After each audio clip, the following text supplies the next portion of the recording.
দিয়া গৈছে। এয়া কেৱল আমাৰ ওপৰত কৰা অত্যাচাৰ নহয়, এজন মৃতকৰ আত্মাৰ প্ৰতিও কৰা চৰম অপমান। মই আমাৰ প্ৰদেশ যুৱ কংগ্ৰেছৰ উপসভাপতি ডেভিড ফুকন ডাঙৰীয়া আছে, তেখেতেও আপোনালোকক দুই এষাৰ ক'ব। আমি ইয়াৰ পৰা কামনা কৰোঁ তেখেতৰ আত্মাই সদ্গতি লাভ কৰক। আমি ইয়াৰ পৰাই কথা দিছোঁ, তেখেতৰ পৰিয়ালটোৰ কাষত যুৱ কংগ্ৰেছ সুখে দুখে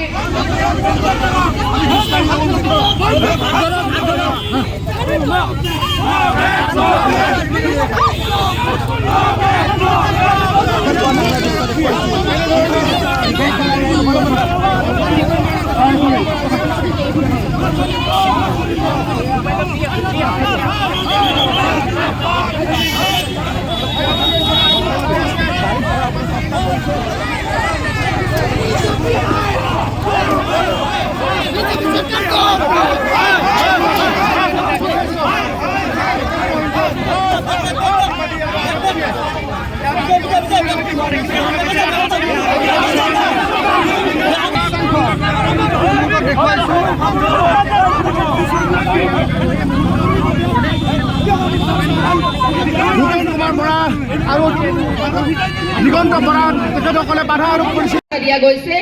এয়া কেৱল আমাৰ ওপৰত কৰা অত্যাচাৰ নহয়, এজন মৃতকৰ আত্মাৰ প্ৰতিও কৰা চৰম অপমান। মই আমাৰ প্ৰদেশ যুৱ কংগ্ৰেছৰ উপসভাপতি ডেভিড ফুকন ডাঙৰীয়া আছে, তেখেতেও আপোনালোকক দুই এষাৰ ক'ব।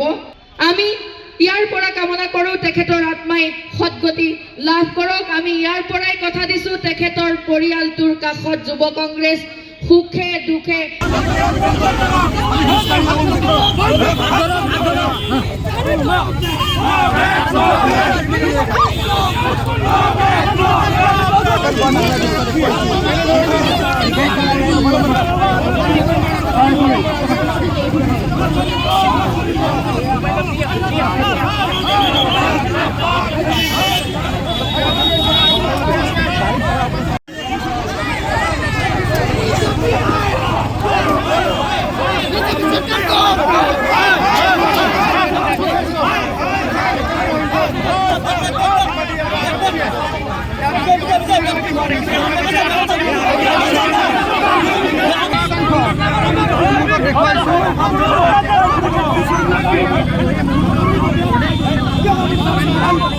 ভূপেন কুমাৰ বৰা আৰু দিগন্ত বৰা তেখেতসকলে বাধা আৰোপ কৰিছে